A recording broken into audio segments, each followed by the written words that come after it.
Shaw. Here. Everett Ferguson. Here. Diane Gary. Here. Jason Haig is absent. Brett Hallstrom. Here. Jeremy Harris. Betty Hubbard.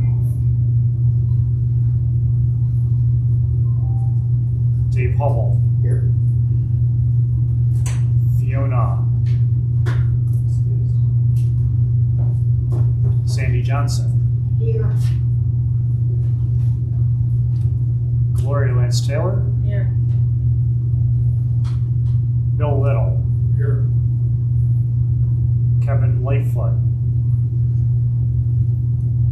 Brian Mace. Here. Mike Moss. Here. Rich Mumford. Brian O'Kay. Here. Miles Pearson. Here. Terry Phillips. Yes. Aaron Reese. Here. Ted Smith. Here. Matt Sproul. Here. Eric Williams. Yep. Madam Chair, you have a quorum. Thank you. Our only new member tonight is Brent. Welcome. Thank you very much for coming and joining us. Thank you. Did you all get a chance first, because we had two meetings last month, or last time we met, we'll first discuss the annual meeting, the first set of minutes. Did everyone get a chance to do that? And I need a motion. Yes, Beth. So moved. Do we have a second for a second? Dave, Humble, thank you. All in favor? Aye. Going into the regular meeting, 9/27/21. Do we have a motion to accept? Ryan Mace, Second. second by Eric Williams, all in favor? Discussion. Discussion? I have a question for the secretary, but in the minutes, there's no mention of who attended. Only 23 members attended according to the minutes. And it's always been my understanding that if Brian Mace is out or needs something, that one of the other members would go talk to him. We don't know now. I don't know how to answer that, without Jason being here. I can't speak for Jason. I do know John gave me and sent me a roster of who was here last time. There are several people there that are right on the edge. But I can't speak for Jason, so I can't answer your question, Rick. Sorry. Can we ask him to add it? Tell him. Is there any other discussion on the minutes? All in favor? Moving right along, committee reports. Obviously, we do not have a secretary tonight, so there are no secretary minute reports. John, could you read the people who are in danger? We have 2 absences. 3 absences. So, at 3 absences currently is Daryl Bailey,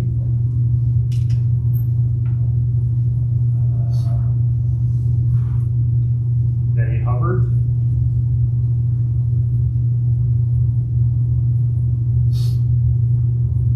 Brian O'Kay, Miles Pearson,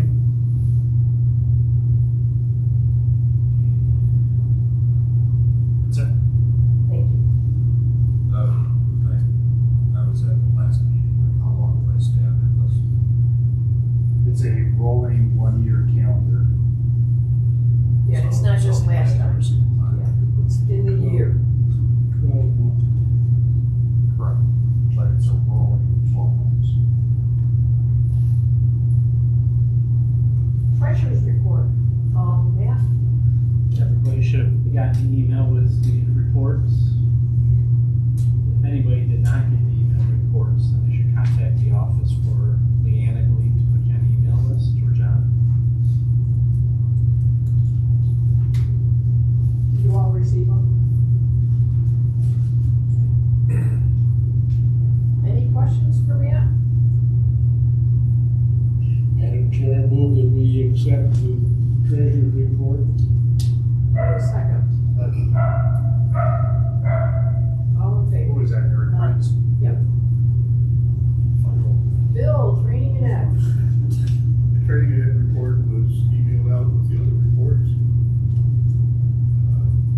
to say your name just so the video will pick it up.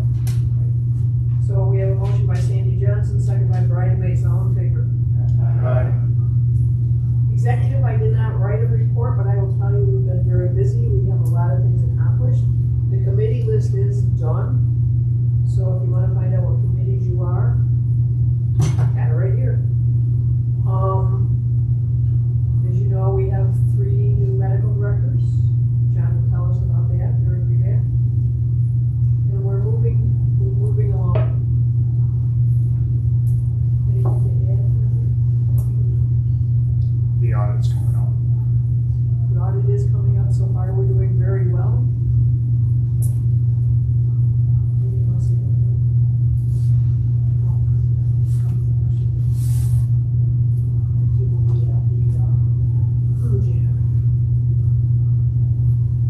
So I guess that's my report. Yes, Sandy. Are the committee assignments on the web? They are not. Nothing has been posted because you guys haven't been notified yet of your assignments. They will So be up. after tonight, they will be mailed out to the full council. And we never have put all the assignments up on the website, but if you want the assignments on there, that's certainly something we can look at. Anything else?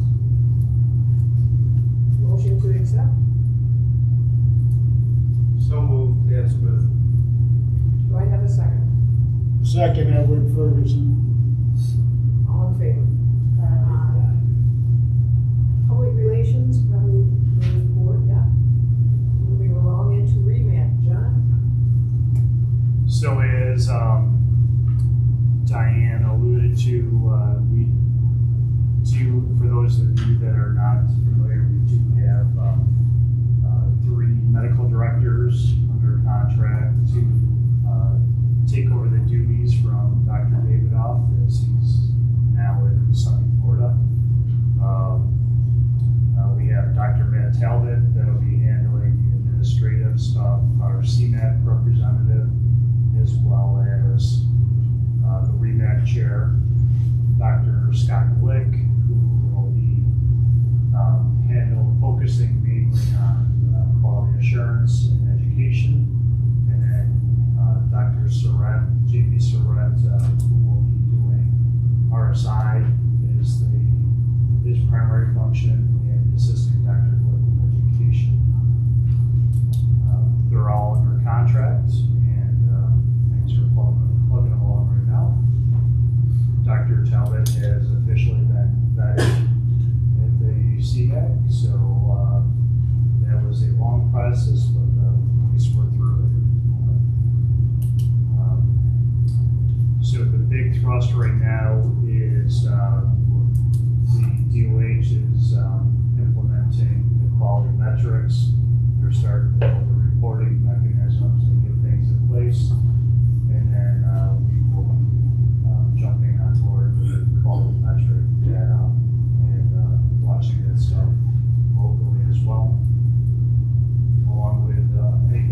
So as many of you know, our conference is coming up February 25th and 26th.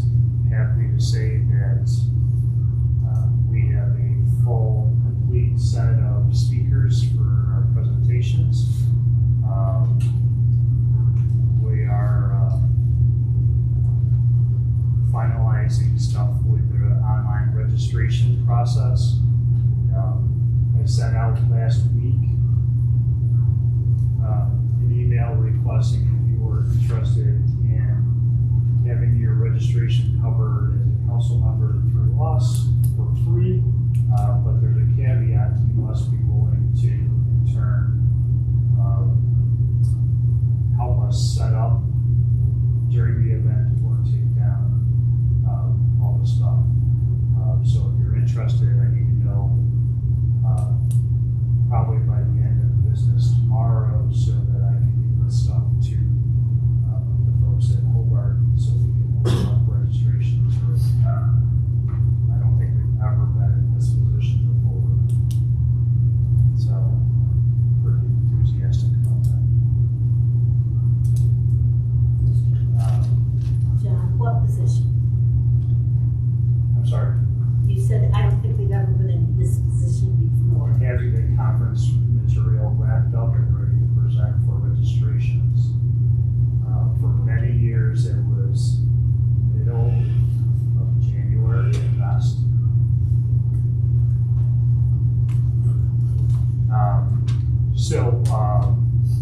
Also on our website, there is a place that you can go on and register to be part of the newsletter mailing group. That's how we are going to be. That's how we are going to be blasting out course materials and other important information on a regular basis. But we're still working on getting a decent number of folks on there, so that that will impact the most people. Dave Hubble is assisting me with redesigning and updating our website. It's the product that we have at the moment, as far as our concept, is coming along nicely, and I think it'll be a big improvement from what we have currently. As Brian said, City Council is January 4th and 5th in Albany, and our next Vital Signs Conference, because the current one just wrapped up in Saratoga. It was great to see everybody. Will be on October 26th through the 30th, and that will be held in Albany next year. End of report for now. Anything else for John? Need a motion to accept his report? Elbridge Ferguson, so moved. Sandy Johnson, second. All in favor? I only have a couple of things on that, and then when we get done with into new business and that, most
the student manual. So look how much BS has been put into it. And pretty much everything she's got, we can name it back to the student. So that's the entertainment part. We do have to, we're gonna move people from the at-large position into a county because we do have, actually we have 4 openings in different counties. So if it's all right with you folks, we will move Aaron Reese from at-large, Betty Hubbard from at-large, and Kevin Lightfoot from Wayne County, and all of them to Ontario County. Any questions? Can I get a motion? One at a time. Didn't we just say that Betty Hubbard was out for meetings? No, she's in jeopardy. No, she's in jeopardy, that's all. And the same is true with Kevin Lightfoot? Correct. Yep. Can I, There's, who made the motion? right, I did. Okay, just speaking, I couldn't hear it, so. Was there a second to that? Sandy Johnson, I'll second. Is there discussion ever? It's a whole lot easier to put them in a county and move somebody that comes in new, like we're gonna do in a few seconds here, into the at-large seats and then move them into a county than it is to leave somebody in the at-large where it almost means nothing.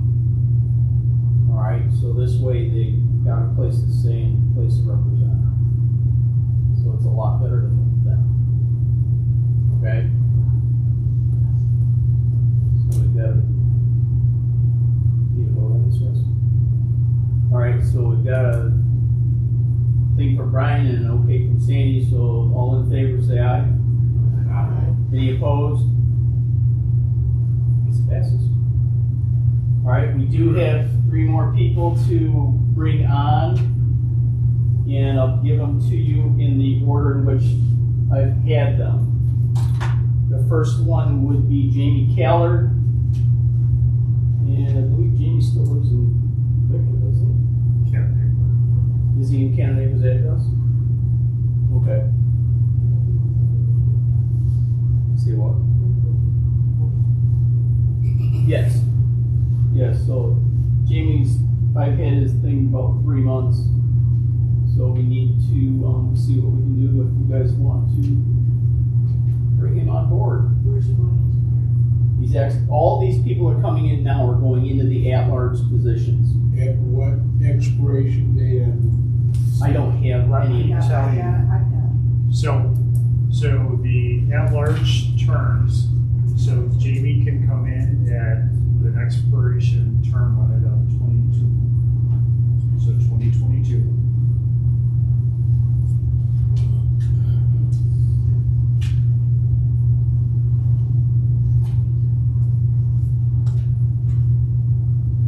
Need a motion to accept as second. Need a motion for Jamie? Sandy Johnson. So moved. Can we get a second?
Mace, No. Mike Moss, Yes. Brian Okay, Yes. Miles Piercing, Yes. Terry Phillips, No. Aaron Reese, Ted Smith, No. Matt Sproul, Yes. Eric Williams, Yes.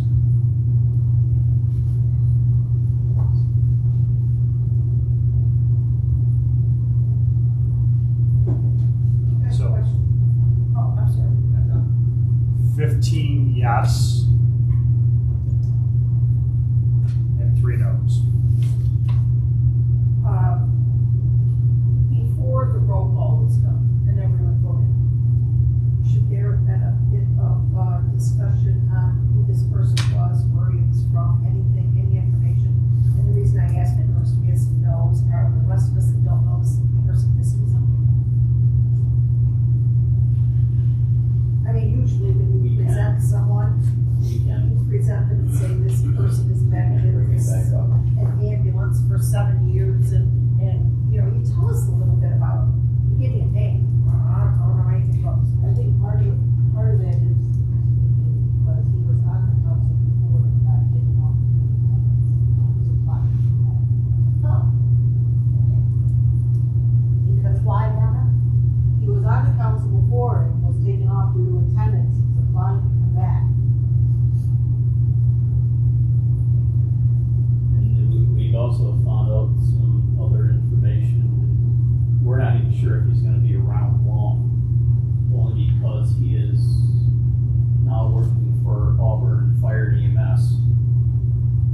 Fire says you gotta live there, EMS does not. So we're not So we should sure know what his this before we occupations go. are. I mean, it would have made a difference in my decision. If he's not even gonna be in the area. We don't know. He's still working per diem or part-time at the racetrack. He has no bearing on where he works, he has to know where he resides. And the concern was he gonna have to come off? Are we voting on something that in 2 months we're gonna have to take off? We don't know. But he hasn't withdrawn his application. No. If we contacted him, Yep. and He was contacted before he went to Auburn, and he was interested then, which is like 4 months ago.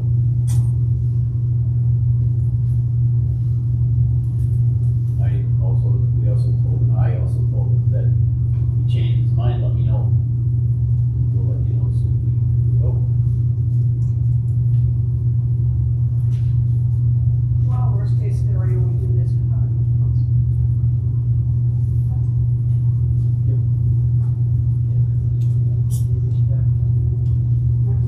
Next. All right, the next one is actually Ryan Bailey. Ryan is actually the Yates County EMS coordinator. He wants to be on the region, being able to actually vote, seeing as like Bill is now not what like Debbie Tricky is. Debbie cannot vote, she's not on the region, but she can be here as a member. So where Ryan wants to be a member, so he can vote the same as Bill does. Where does he live? Right in Yates County, right in Penn. Well, outside of town, right around there. Imran. Coordinator. Imran. Did you see? He was the coordinator. He's the EMS coordinator for Yates County. And this term would expire in 2025.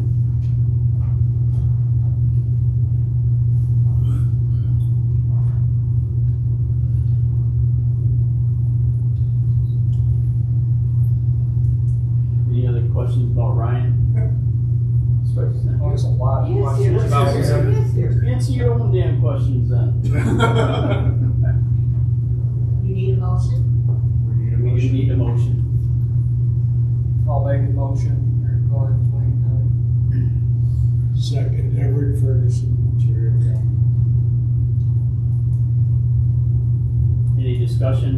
More discussion, I should say. John, roll call. Laura Brewer,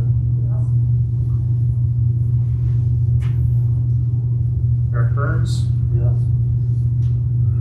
Jackie Shaw, Yes. Robert Ferguson, Yes. Brett Hallstrom, Yes. Dave Hubble, Yes.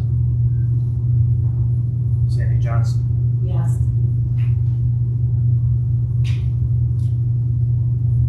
Gloria, Yes. Bill Little, Yes. Brian Mace, Yes. Mike Moss, Yes. Brian O'Kay, Yes. Miles Piercing, Yes. Terry Phillips, Yes. Aaron Reese, Ted Smith, Yes.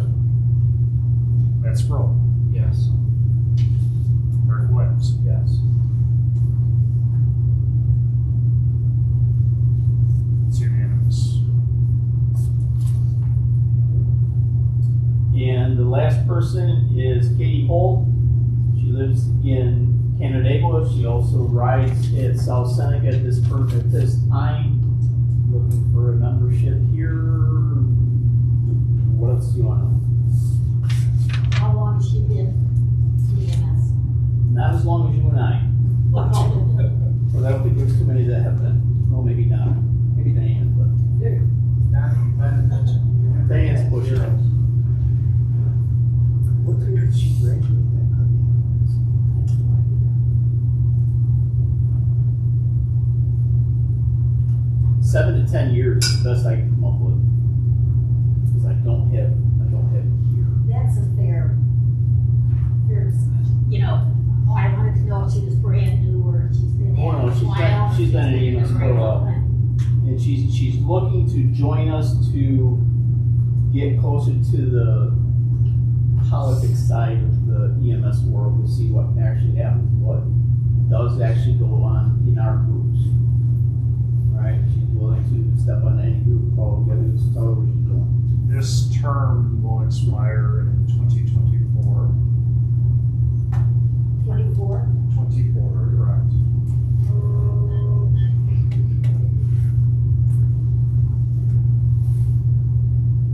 Can we get a motion for Katie? Do we have a second? Sandy Johnson, second. Jackie did the second. Roll call, John. Laura Brewer, Yes. Eric Burns, no. Jackie DeShaw, Yes. Robert Ferguson, Yes. Brett Hallstrom, Yes. Dave Hubble, Yes. Sandy Johnson, Yes. Gloria Lancilla, Yes. Bill Little, Yes. Brian Mace, Yes. Mike Moss, Yes. Brian O'Kay, Abstain. Miles Piercing, Yes. Terry Phillips, Yes. Aaron Reese, Yes. Ted Smith, Yes. Matt Sproul, Yes. Eric Williams. Yes.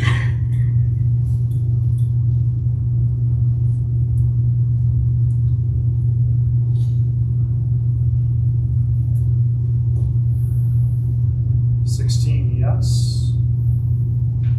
1 no, 1 abstention. Alright. I'll get a hold of these people and tell them which section of the world they go to. As far as the new ones in. I'll get a hold of the other 3 and tell them where we move them. Thank you.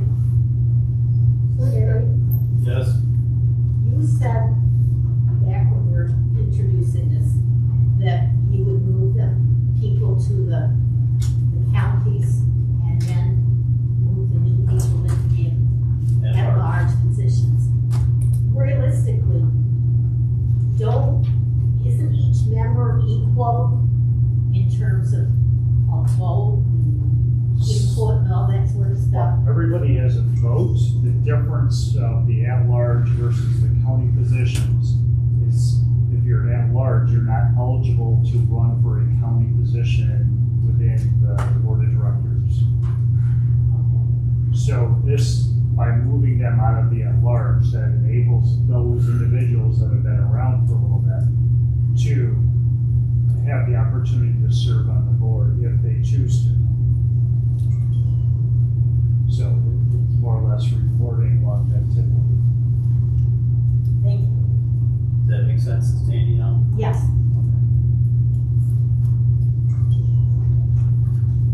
Is there anything else prepared? Thank you. Moving right along into unfinished business. That's going to be your sponsorships.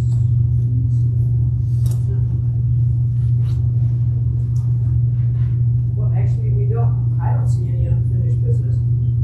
So, moving into new business. All right, so we'll get the sponsors off the table. So, Yates County has a sponsorship of their own, up to the basic ET. They carried that for many years in that. And Ryan, you are planning on renewing that, correct? Much to your dismay, right? Much to your dismay. So, we need a note, I will read what it says here. We need an approval from the council, all right? It says renewal sponsorship applications shall be reviewed by the appropriate council, which shall forward its recommendation to the department within 45 days of receiving the completed application. If the region council does not forward its recommendation within 45 days, the Bureau will process the application without the recommendation. If the regional council is a core sponsor, which we are, it shall consider only the capacity of the sponsor to meet the requirements of this part.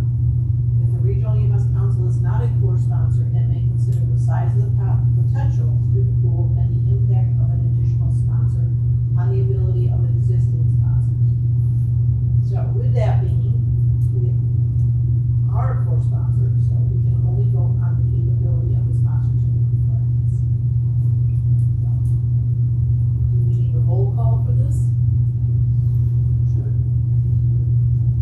Go ahead, John, you're up. I ran out of space. We'll bring that little tank forward. Madam Chairman, it's a simple majority. I don't think we need a roll call. I'm good with whatever. Are we voting on one sponsorship or all three? No, we're voting on one at a time. Okay, Yates County. I move we accept Yates County's sponsorship. Yes, but second. All in favor? Aye. Any oppositions? Hearing none, that is passed. Second one will be the FLCC paramedic sponsorship. Seeing as they're the only ones that can offer it by statute, it has to be by an institution of higher education or a teaching hospital. You're out of luck in this region if you vote it down.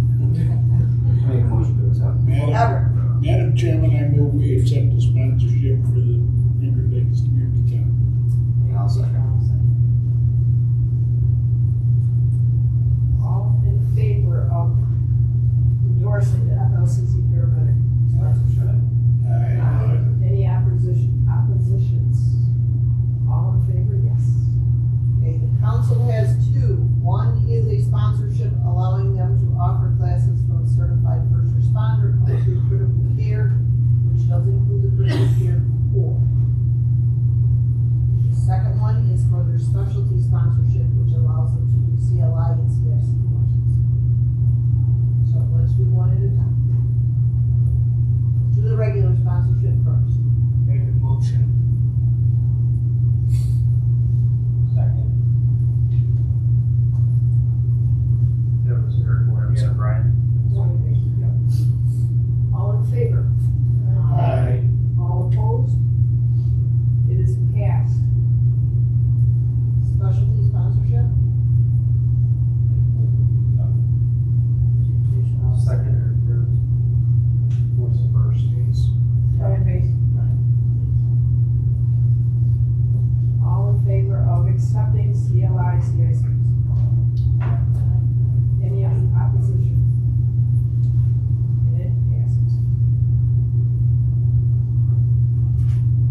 John Sinelli from Grand Island, New York, EMT number 113294.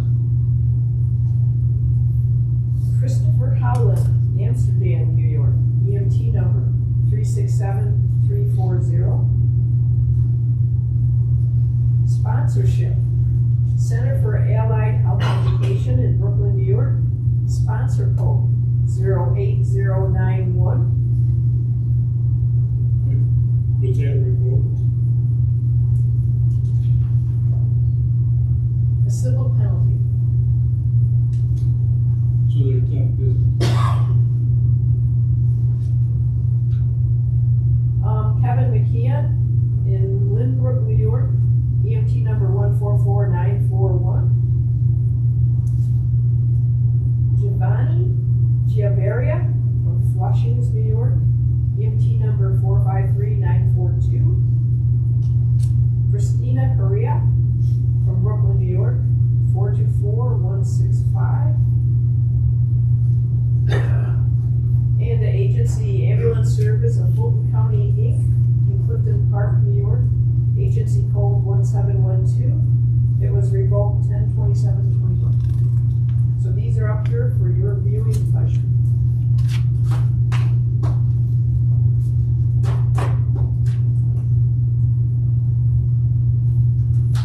Okay. For some of us old dogs, this is gonna be a walk in the park, right, Everett? Yeah. Don't sound so true. Yeah. So, the other part you need to think about this, if you wanna do all this and you wanna look up anything in that, if you go to Article 30, it will tell you exactly what the role of the council, the program agency, and such are, alright? So, let's start with, I'm gonna start with the council, which is the council as a whole. It's got 30 members, we all know that. It receives a grant from the Department of Health for $25,000.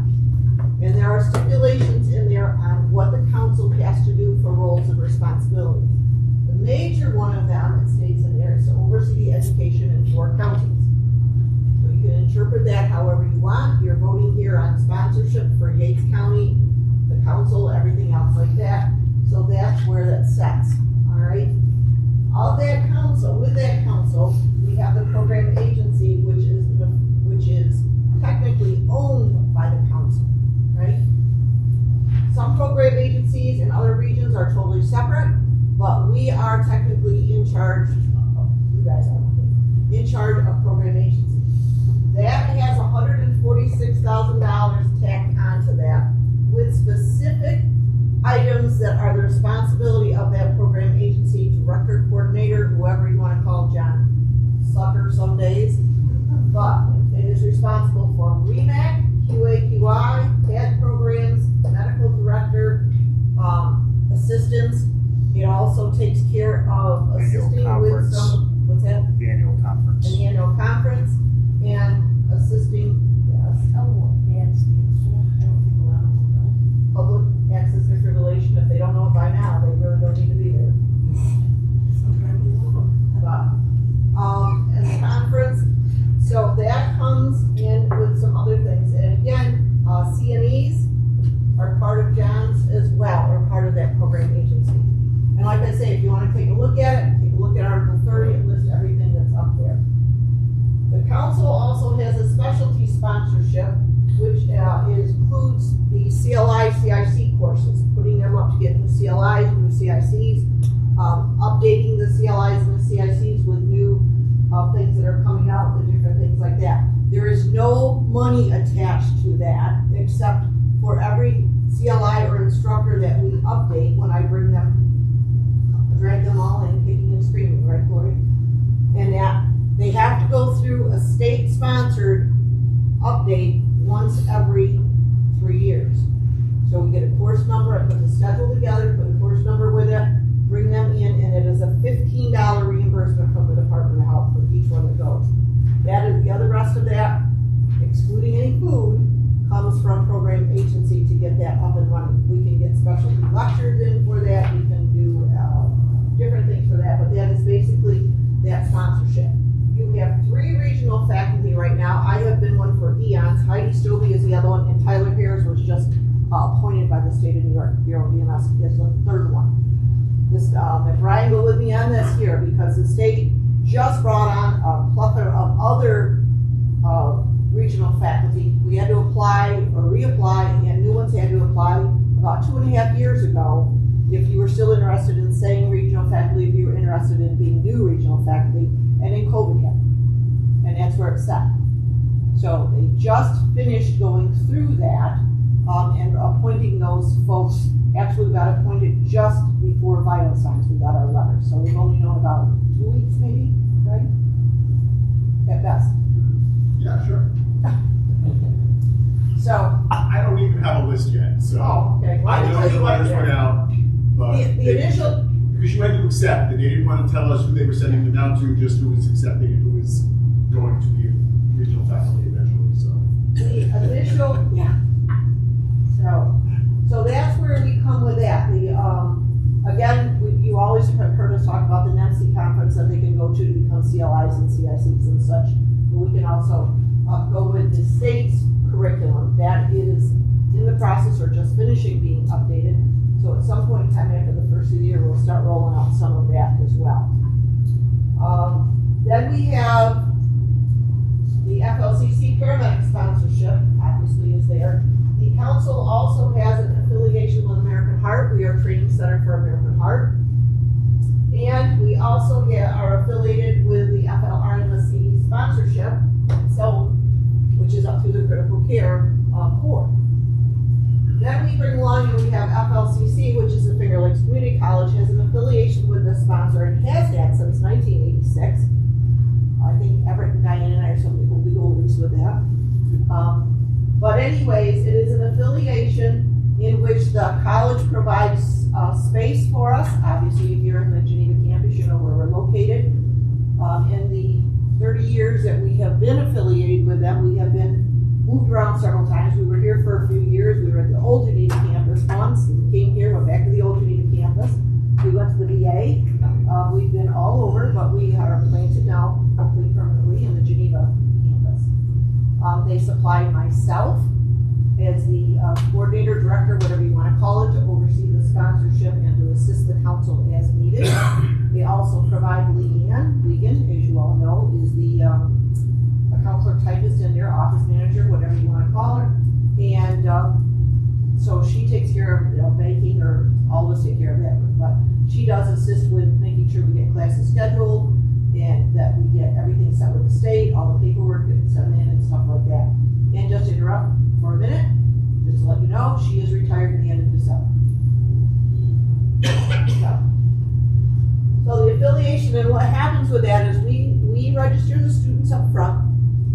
There is a 3-year agreement that was just signed as of September 1st with the college and the council, that we register the students up front, and then the council or the college invoices the council for the cost of the tuition. Okay? We do get a reduced tuition if our folks belong to EMS agencies at the college, because obviously we don't get the amount of money back for reimbursement that the college charges for tuition. So we have an arrangement that they will not exceed tuition charges to us more than what the state reimbursement is. And they are allowed to do that by law, which is a good thing. So then in turn they voucher us for the students. And then at the end, when the class is over with, I have a budget line in that, and what happens is at the end, I voucher the college for the cost of the expense for each course. And then they in turn reimburse us for the cost of that course. So sometimes we may have spent more than we did in tuition, but they go along with that only because they also receive state aid and county chargeback money. So they're coming out ahead. There's no doubt about that. That type of thing. And I'm not trying to be nasty about that. Obviously, they're in business to be able to make money, so if they lost money, it would be a problem. They also have the affiliation or the sponsorship for the CCMTP that we do, and also the difficult airway program that we offer. The FLCC also provides us, we split between program agency and the council's money and the college. We split phone bill, we split other various utilities or anything if there's anything. In the meantime, they provide custodial services. They provide the lady to be there at night to make sure that the doors are open and closed. some campus security, different things like that. So that's how we run with that.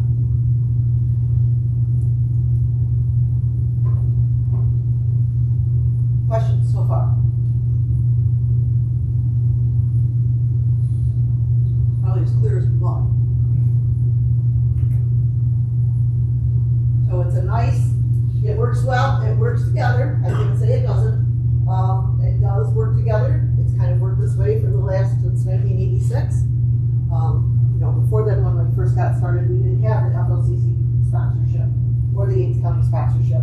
Ontario County did have one as well. They have let that go because they were doing no classes except for the CFR for the police academy. And since that was taken away, or they're not doing that class in the police academy anymore, they no longer decided to remove their sponsorship.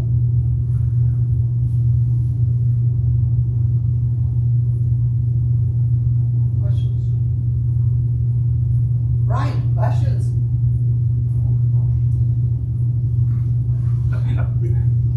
I can guarantee you Ross heard this every year, enough that he could have told you about it.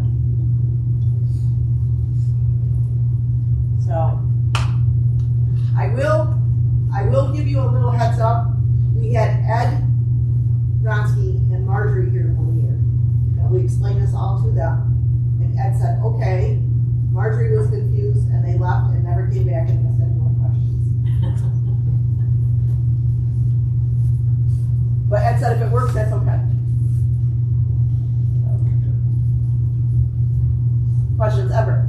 Maybe we should just explain the flow of money. Okay. So, the flow of money is, these are quarterly.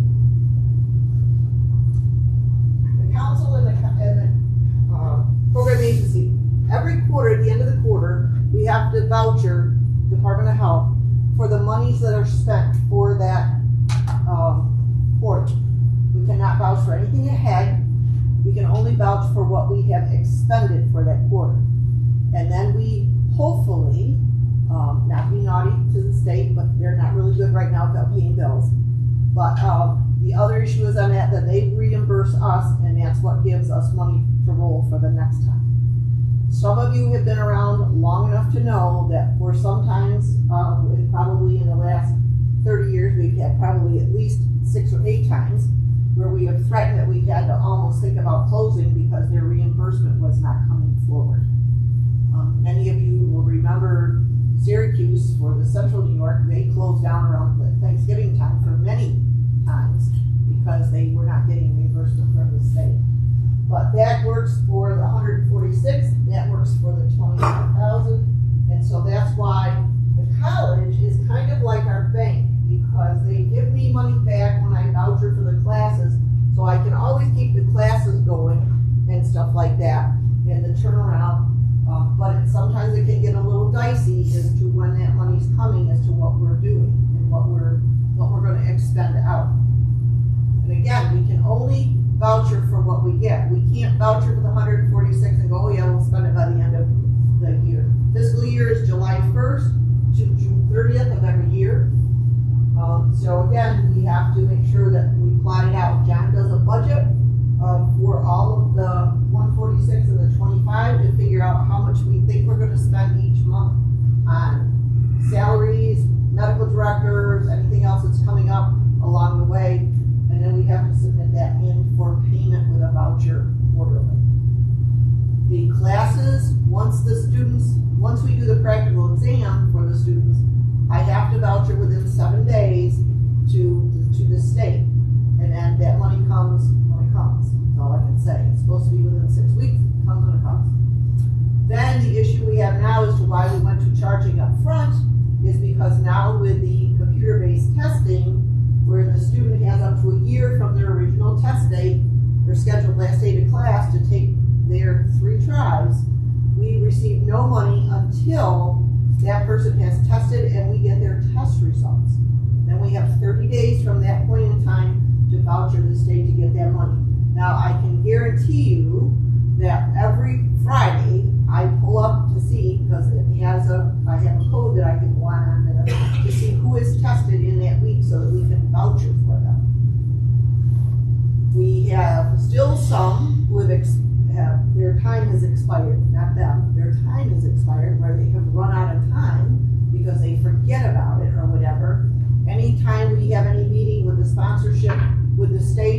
vital signs and thing, everybody is encouraged to try to push their students to test, okay?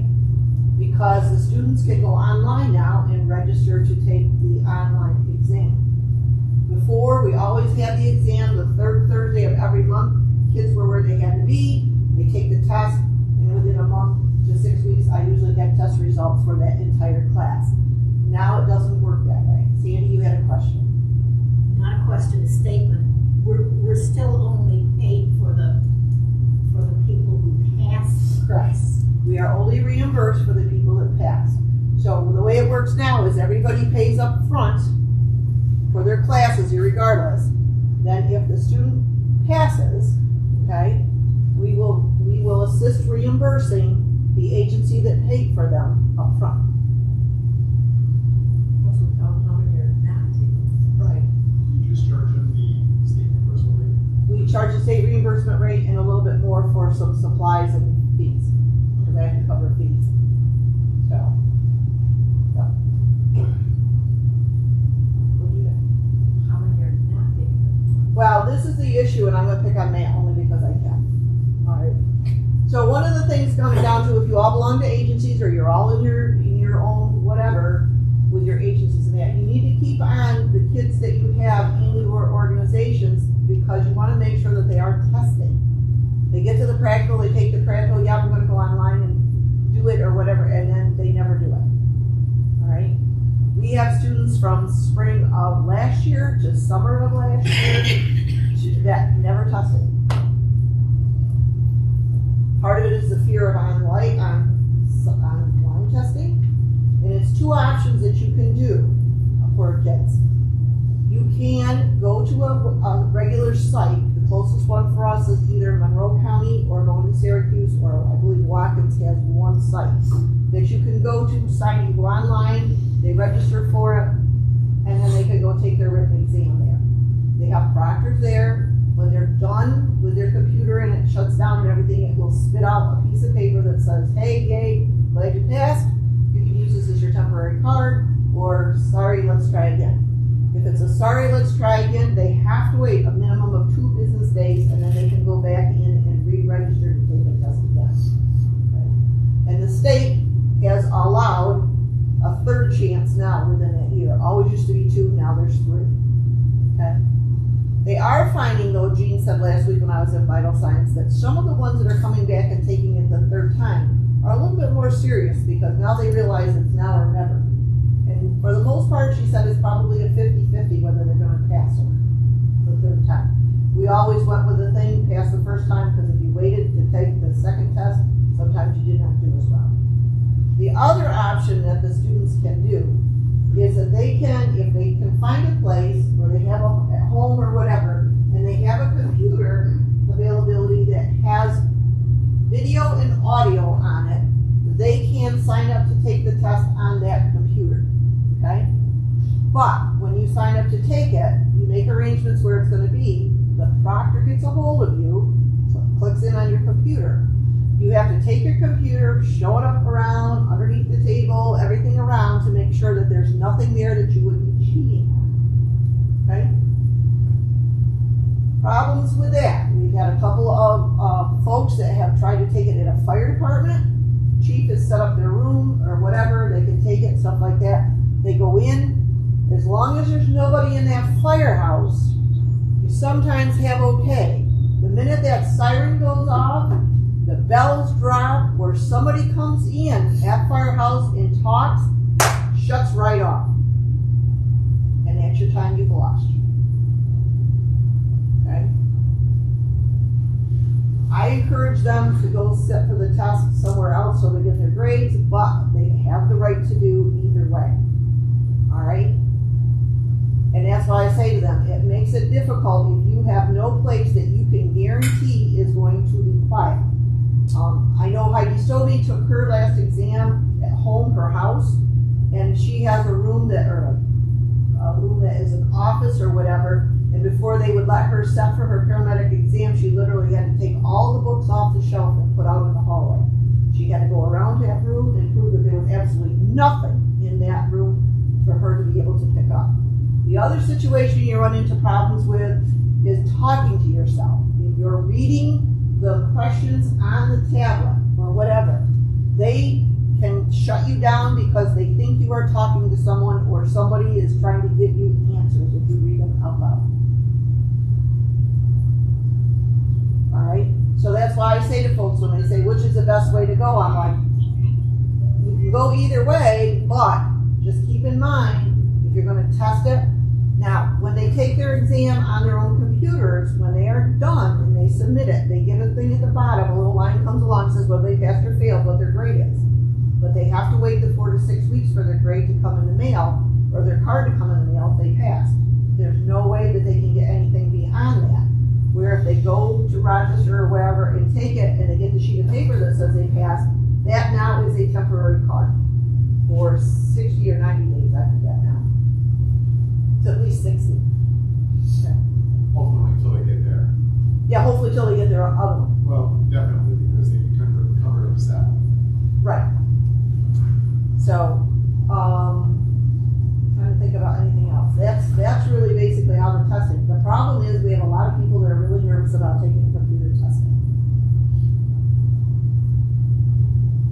All right, and I mean, you know, Matt's got a new building coming up. He's gonna put soundproof in it, so all these people can go there and take the exam. He'll have a padlock on it.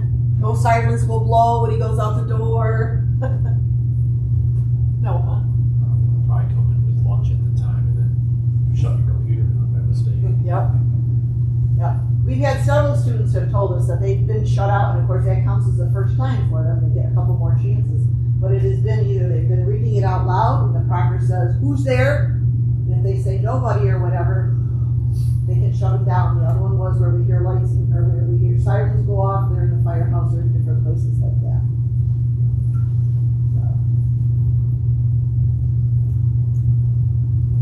Jeff Harloff has offered this facility for folks if they need to make arrangements. Again, it's probably a one-on-one deal because you can't have more than one person in there. The problem is you want to make sure it's not a Monday night where you have firemen running through and they can, and you certainly don't want it while the police academy are going through and doing their SWAT training. Or the dogs. Or the dogs. Okay. So, just to let you know that's how they work. So the thing for you guys is if you have students in your agencies, you need to work with them. Make sure you encourage them to get this testing done. That's the only thing. Because if you don't, you won't get the money. You don't get the money, and the student's out their money because somebody's paid it up front. I have your money, so if you don't test, I mean, we have gone as far as the last 2 years that this has been in act. We have gone as far as at the end of every semester, different things like that, Leanne or someone will call the students and remind them, you still have to test. Yep, I know. Or they'll say, oh, I forgot the telephone number. So we give them the telephone number, we give them their course number, we give them what their EMT number is, and say you need to call and make these arrangements. Now, it's not to say there has not been some glitches with PSI, which is a company, and the state and us as far as that part goes. Some of that was hit and miss because we have some students who need we have IEPs that need additional testing time and stuff like that. That stuff had to be all mailed in and approved, obviously 8 weeks ahead of time. So if it didn't get done, and we had some classes that didn't get done with because of COVID, the folks at the state were not in the office to pick up all the paperwork so the kids could get their extra time. Is the state actually saving money going this way? Certainly. Oh, Yeah. No No, proctors, no proctors, Yeah. no test. Cost you $28 every time you Yes, test. there is a cost of $28 every time the student tests.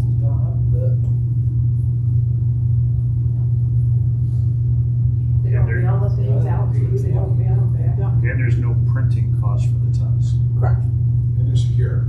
And they're secure. You'll never see the same test twice. It's not like. No. And you could take one tonight, and you could take one tomorrow night, and it's not the same test. Yeah, that's what, it's all randomized. It's just a test bank that randomizes it. So you don't have to worry about remembering the questions, because it'll work. Anybody have questions on this or the state testing?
I have right now 3 Hobart William Smith students that I just got grades on that tested that were done last May.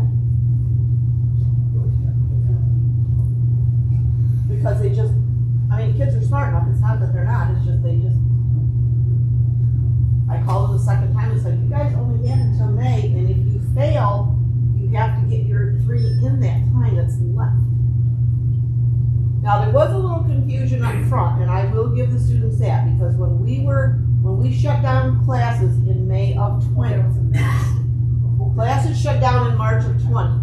We didn't start back up with them in either small groups or whatever until May. So I had to do an adjustment to the schedule and send it into Jean, which was fine, saying that we were going to do this, what was our plan, and the kids now were not going to test until August. So their original 1 year should have been from May to May, but because we changed the schedule due to COVID, they actually got until August of 21 rather than May of 21. For some of that was a little bit for them to digest why or how or whatever, but we kind of got that all figured out with them. So I will say that first 2 semesters of kids, it was a little hard with them to try to get acclimated when they really were supposed to sign up. That's why we kept calling, saying you need to do this. But that extension was in their home time. I mean, Yes. they weren't even here. Correct. Ouch. But like I say, we brought them in at different places that we could. North Seneca opened up, here opened up. Where else did we do? Oh, Hopewell opened up, you know, and that Station 1 out on County Road 4, because Hopewell got a hold of me and said, I know you can do small classes and stuff like that. If you want Station 1, it's yours. So we would go in, we would disinfect it every time, and we would bring in 4, 5, 6 students, and we would run whatever we were going to run for stations and stuff like that, or we would bring them in and do lectures and then do some of that, so that we finally got them all so that they could test. So, but again, that moved their test date for us to get a time frame to get them all in. That moved their test date until August. So for some of them, they had a little extra time, but for some of them, it didn't. It was kind of a deterrent because they were in the swing, and when things shut down in March, you get back in the swing 6 weeks later, and Gloria, you agree with that, it was hard for the students to come back and really get back into it.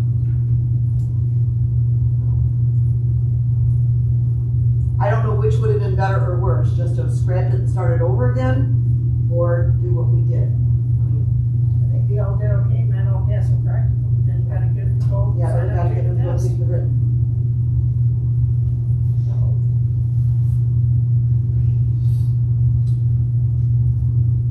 Questions? So, yes, If anybody has an idea of things that the council should do, or a good project that the council should sponsor, it only can be done if it falls, if it falls within the descriptions, and then you guys have to figure out if you've got a budget spot that you can make that work. correct. Because there are some things that they come up with at REMAC or whatever that they want some kind of a project done, and it's like, that's all good and well and done, but we don't have any money for it. So. It's like, so we have to figure out where we're gonna get the money from. So we either charge the student, charge the agency, do whatever we need to do, Or plan ahead. or we can say we can't do it this year, but we can work it into next year's.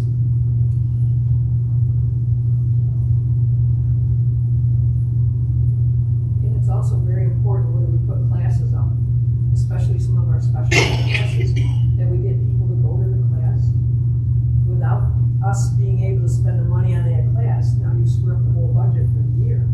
You just turned down what? Difficult airways? We offered 3 fundamentals of basic airway.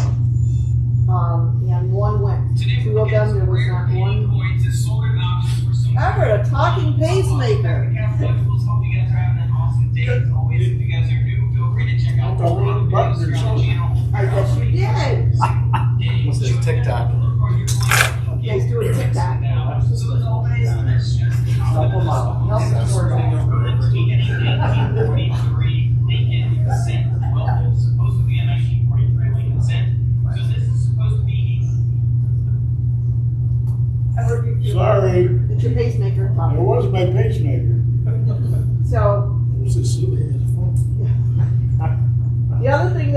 assisted us on getting our classes done was actually the availability of some of the EMS agencies that would take our students even during COVID.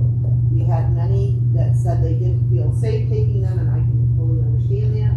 But we had some, especially that were willing to take the paramedics because we were desperate for paramedics and we wanted to get them done and get them out. We took and the AEMTs.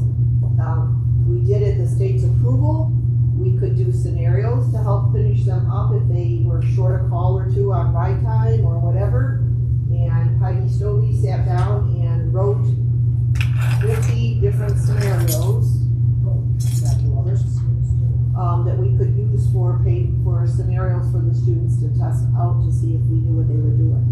And so if they had 12 ride calls they had to do as a basic EMT, we set the rule of 2 scenarios that you could adequately do and perform or go through whatever equaled 1 call. So if a student only had 10 or had 2 or 4 of their real calls done, and they had to do 6 or 8 other calls, that meant that they had to do 12 to 16 scenarios, which the state approved all of that. In fact, Jean took our scenarios and gave them across the whole state so that they could use them, because there were a lot of agencies that didn't have, or sponsors that didn't have anything like that, which is fine. But again, that was a very costly process that the council made, because by the time you bring a student in and you've got to have them go through 16 scenarios, you might as well figure you're there 5 or 6 hours with one kid. So, Gloria helped on it with her kids. I threatened all my pickuppers. Well, I told the other that it was horrible. so, but we managed to do that. The state no longer approves that. That's not part we can put in anymore. We can use the scenarios during class, obviously, but that's not anything that we can use. That's where we kind of set. We do a sponsorship meeting once a month. 3 o'clock on Thursday afternoon. Except this week. Except this time it's going to be December 1st because we didn't want to come in, we didn't want to listen on Thanksgiving. Anybody? Make sense? Or you just don't care? Now, is the council 501c3? Yes, I am. It is. So you guys can really bill for whatever services you want. To a point, yes. Okay. Has there been any thought of charging the counties for medical direction to offset some of these smaller departments who can't afford to send people for classes? Counties won't buy into it. Counties will not buy into it. Well, if they don't have medical direction, they don't have EMS in their counties. That would have to go through the board of supervisors. No, I get it, but I'm just trying to say is, there's a lot of stuff being put on these EMS agencies. Money's tight for everybody, and you guys do offer services. I mean, you're billing us to send in students that we don't even know if they're going to pass or not. So you're shifting it on the EMS agencies. What is there going to talk about refocusing this? We've talked many different ways because back when the council first was incorporated back in '86, when the state did away with Empire 9, because I don't know if you remember back then, it used to be Empire 9 was the 4 counties from Southern Tier, R4, and Monroe Livingston, or 3 counties from Southern Tier. So there are 9 counties that were covered. It was called Empire 9, and the state came in and closed all of that down. There were different, they weren't all Empire 9, but there were different empires, I call them, through the whole state. And so the state came in and closed them down and made the councils. That's when the councils were developed under Article 30. Yeah, I remember that. So I'm just thinking. originally what happened for the medical direction, because before that we used to have what we called what was the committee called? Medical standards. Medical standards. Medical standards. Yeah. The council per se, had their own medical standards with stuff, docs and stuff like that. But then there was an agency that was based out of Geneva General at that point in time. And so we had a hospital in Clifton, Newark, Sodus, Canandaigua, Taylor Brown, Geneva, Soldiers and Sailors, and I'm missing another one. That was Sodus, Myers. So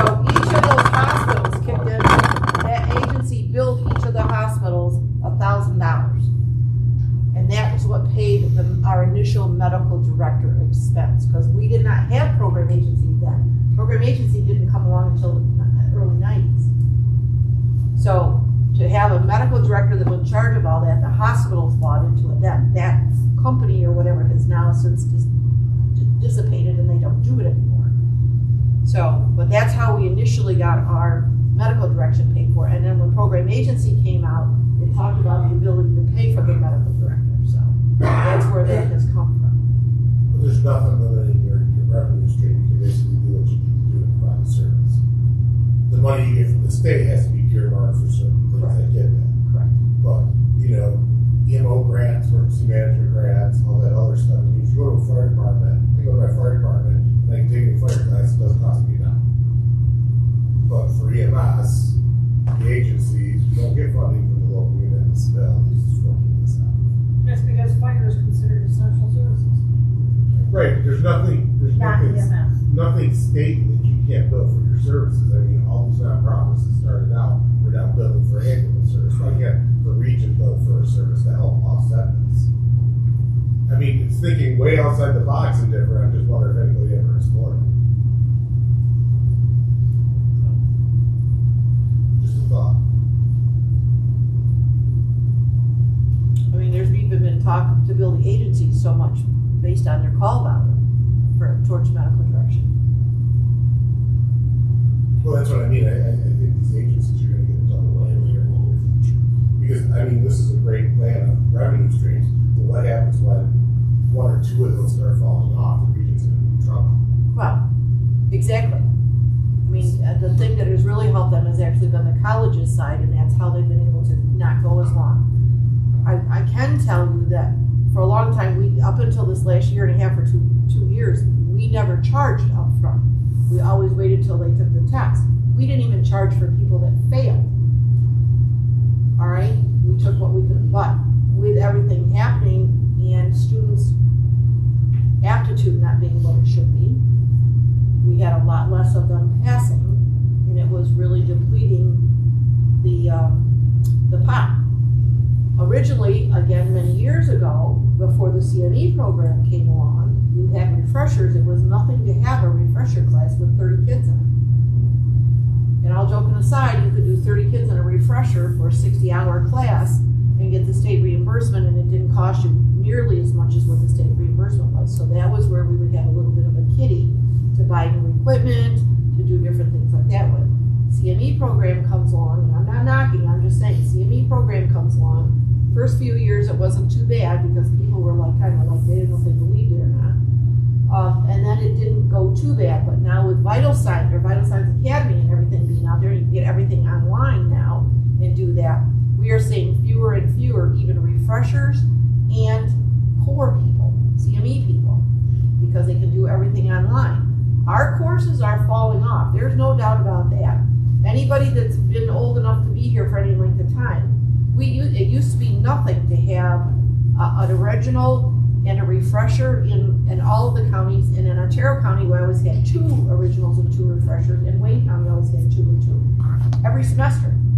It was nothing to have 4, 5, 6 originals and refreshers to go with it. And they now have come off, because we all know for every 5 of us that are retiring, there's only 2 new ones coming up. So the originals are stepping down.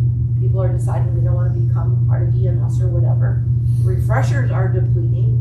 So that's why we had to go to charging up front for the classes. And we did some real survey on that because I know up in the North Country, they've charged for years. Cayuga County charged for years, different ones like that. So that's where we came up with we better charge up front before we really lose our tail. So that's where that's come from. I understand where you're coming from, but again, I'm not sure the hospitals would buy into it, and I don't know if the counties would buy into it. There's nothing that says they have to. Well, if they want a service, ultimately somebody's got to pay for it. So right now, the ambulance services are paying for this. A lot of this, especially because we're putting the people through classes who aren't. I mean, I can think of 6 paramedics in the last 2.5 years that have retaken courses. That money's got to come from someplace.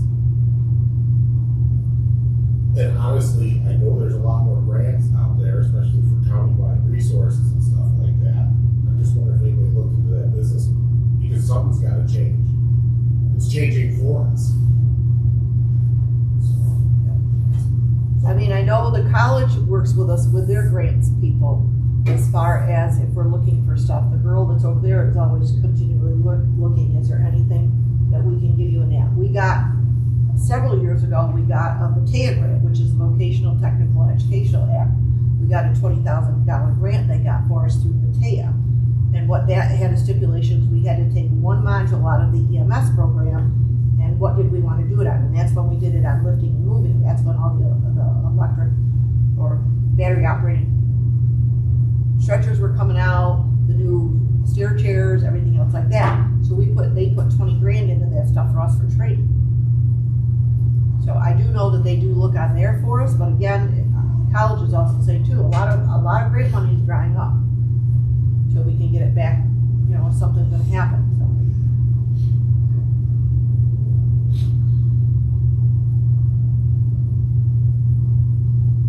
Anybody's got any suggestions, you know, it is what it is. I mean, they talk for, you know, there's numerous talks that keep going on about whether there should go back to an Empire 9, whether we should do whatever. So.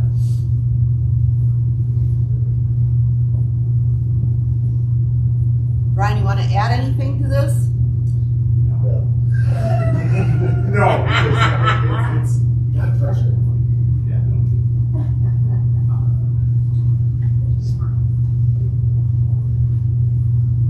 Is there anything else for Donna?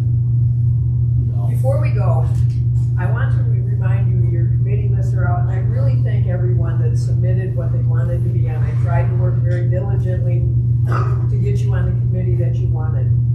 I want to remind you that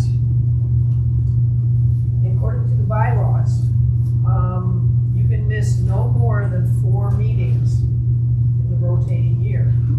But you also must attend at least 50% of your committee meetings.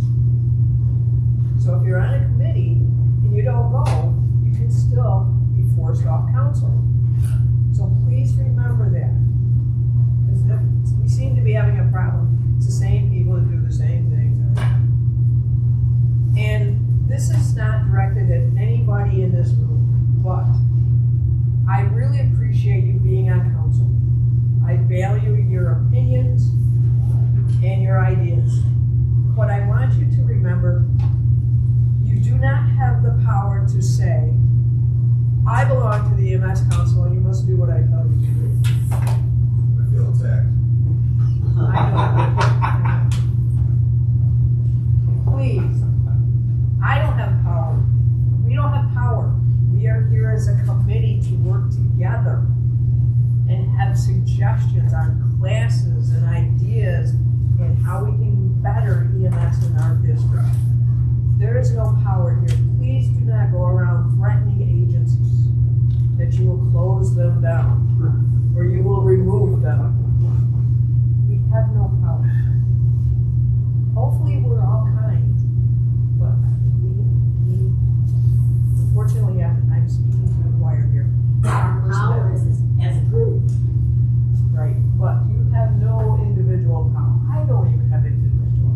She will rip me a new butt if I say, oh, I am the chair, you can't do that. So she'll just laugh at me and say, so please. I have people who call and say, you need to take so-and-so's card. Why? I look around the office and I'm like, as much as I'd like to take several people's cards, I can't. Right. So we can't do those things. And also, on behalf of the committee, happy Thanksgiving, Merry Christmas, Happy Hanukkah, whatever you believe in. God bless you all, and thanks for coming. Motion to adjourn. Oh, roll call. I'll move. Wait, need a motion to adjourn. Yeah. Dismissal. Yeah, no problem. So, I guess, John's gonna put committees on, most of us are on the same committees, we had these people, like. There's a second. There's a second. Shall we do a closing? Sure. The only one that left. Guys, just for some entertainment, any of the companies that were bad people, two got a civil penalty of $4,000 and every individual civil penalty of $2,000. Just as a reminder, if you're on the council and you want to help at the conference, to let me know. Otherwise, as long as we get the fireplace down. Fireplace working. Put it on. John, I'll be there. You guys pretty much ventured away. So we register, how do we register for that? There will be a link, register for the conference itself. Yeah, The link will be coming out. okay. I don't know if they're I can't. special for us or not. That's what I'm saying. If you want the free code, you have to help, and I need to know about it so I can create a code. But I mean, Not that I didn't get anything.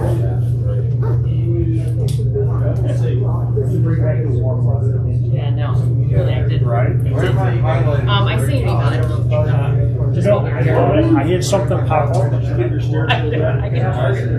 Yeah, you target.